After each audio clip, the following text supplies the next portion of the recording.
오늘 말씀은 역대하 8장 1절에서 10절 말씀입니다.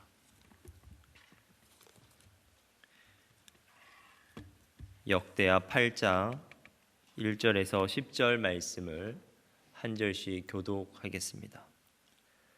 솔로몬이 여호와의 전과 자기의 궁궐을 20년 동안에 건축하기를 마치고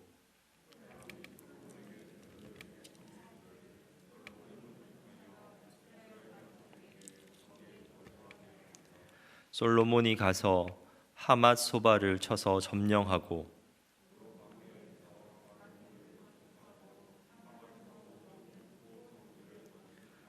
또 윗 베토른과 아랫 베토른을 건축하되 성벽과 문과 문 빗장이 있게 하여 견고한 성읍으로 만들고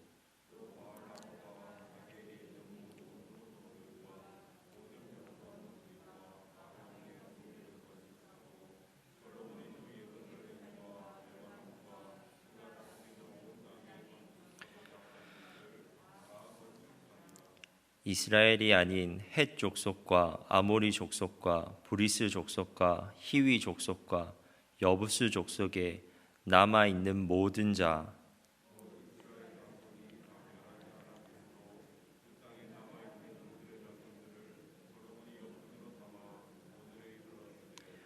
오직 이스라엘 자손은 솔로몬이 노예로 삼아 일을 시키지 아니하였으니 그들은 군사와 지휘관의 우두머리들과 그의 병거와 마병의 지휘관들이 됨이라. 솔로몬 왕의 공장을 감독하는 자들이 250명이라. 그들이 백성을 다스렸더라. 아멘. 오늘 본문 1절에서는 20년 동안 이루어진 성전과 왕궁 건축이 드디어 완료되었다는 사실을 언급하고 있습니다. 그리고 2절부터 6절까지는 솔로몬이 성전과 왕궁 건축에 이어서 다른 주요한 건축 사업들을 진행한 사실을 말합니다. 솔로몬은 나라에 필요한 물품을 비축하는 국고성들과 전략적 요새들인 병거성과 마병의 성들을 연이어 건축하였습니다. 그런데 7절과 8절에서는 이 모든 건축물을 가나안 땅에 남아있던 원주민에게 노역을 시켜 건축하였다는 사실을 밝힙니다. 7절과 8절입니다.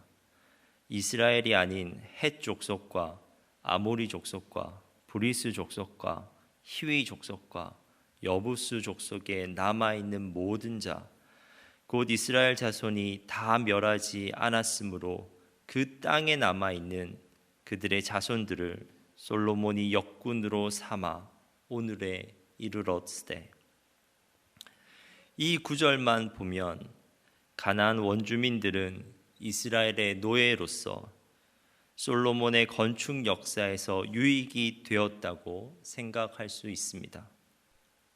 하지만 성경을 통해 우리가 확인할 수 있는 것은 하나님께서는 이들과 어떠한 관계로든 상관하지 말아야 할 것을 반복적으로 말씀하고 있었다는 것입니다. 하나님께서는 이스라엘 백성들이 이들과 상관함으로써 순간적인 유익을 얻을 수 있지만 그들이 가진 죄악된 행습을 본받게 됨으로써 결국에는 이스라엘 백성이 하나님의 진노에 처해질 우려를 하셨던 것입니다. 사실 이 같은 우려는 이스라엘 백성이 생생하게 체험했던 역사 그 자체였습니다. 사사기 역사 전체는 이러한 우려가 단순한 우려로 끝나지 않고 실제적인 현실로 이루어졌다는 것을 명백히 나타내주고 있습니다.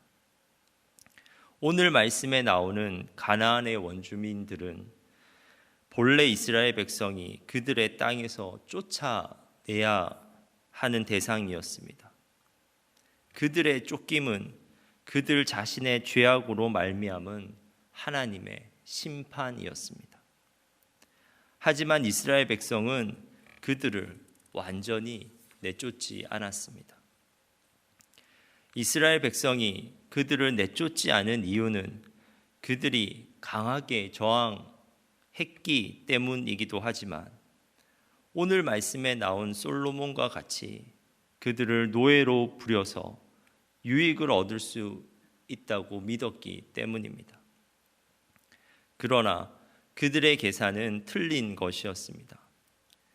이스라엘은 그들로 인해 얻을 경제적 유인을 계산하고 있었지만 그들과 함께함으로 잃어버릴 영적 손실을 생각하지 못했습니다.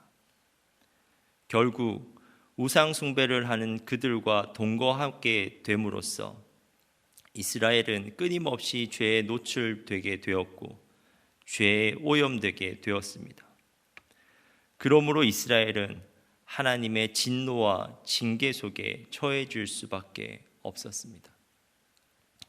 성경에서는 이스라엘이 자기들 곁에 두었던 가나안 족속들을 가리켜 올무와 덫이라고 하였습니다. 여호수아 23장 13절입니다. 확실히 알라.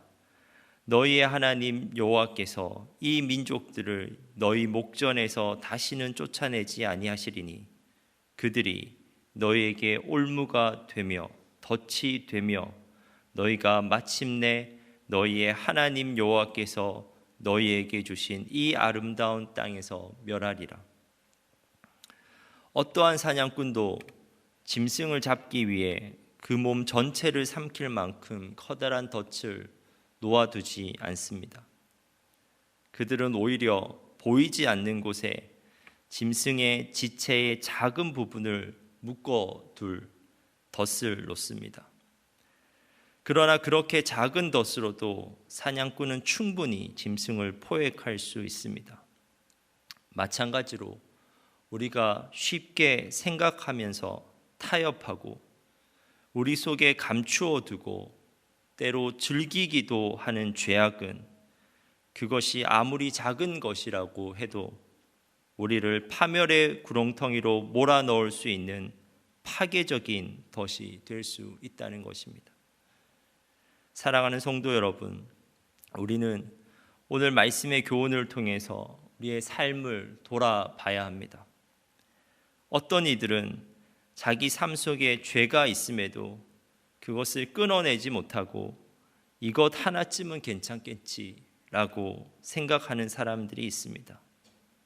또 이런 재미도 없이 어떻게 살 수 있는가라고 하면서 오히려 죄악을 즐기는 사람들이 있기도 합니다.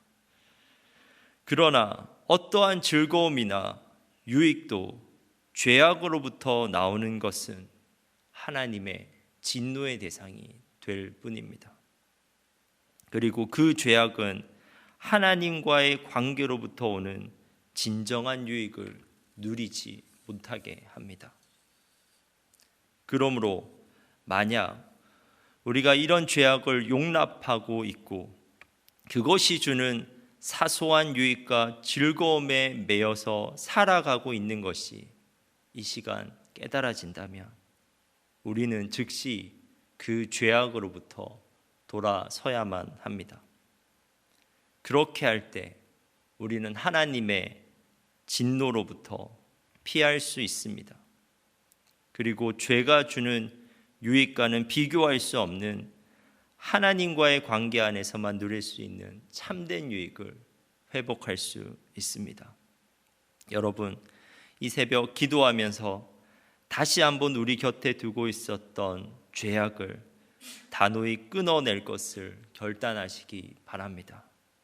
그리할 때 우리 주님께서 그것을 실천할 용기와 힘을 공급하여 주실 것입니다. 함께 기도하겠습니다. 사랑하는 하나님, 이 시간 말씀을 통해 우리가 여전히 끊어내지 못하고 있는 죄악이 있는지 우리의 삶을 살펴보게 됩니다. 그 죄악이 순간적인 유익이 될지라도 결국은 영원한 해악이 된다는 것을 이 시간 깨닫게 하옵소서. 우리가 이 시간 결단하여 그 죄악으로부터 단호히 돌아서게 하시고 우리의 결단 위에 주님께서 은혜를 베풀어 주사 우리가 그 결단을 삶에서 실천하게 하옵소서. 하나님, 주사른 교회를 위해 기도합니다. 온라인으로 진행되고 있는 양육 제자 훈련을 통해서 참여하는 모든 성도들이 주님의 신실한 제자로서 세워지게 하시고 온라인 행복 모임을 통해서 많은 영혼들이 주님께 돌아오게 하옵소서. 하나님, 이 시대에도 여전히 주사랑 교회가 복음의 도구로 쓰임받게 하옵소서. 이 시간 담임 목사님을 위해 기도합니다. 담임 목사님을 붙잡아 주사 항상 영육간에 강건하게 하시며 말씀의 능력을 부어주사 말씀을 전하실 때마다 회복과 회심의 역사가 일어나게 하옵소서. 이 모든 말씀 예수님의 이름으로 기도합니다. 아멘.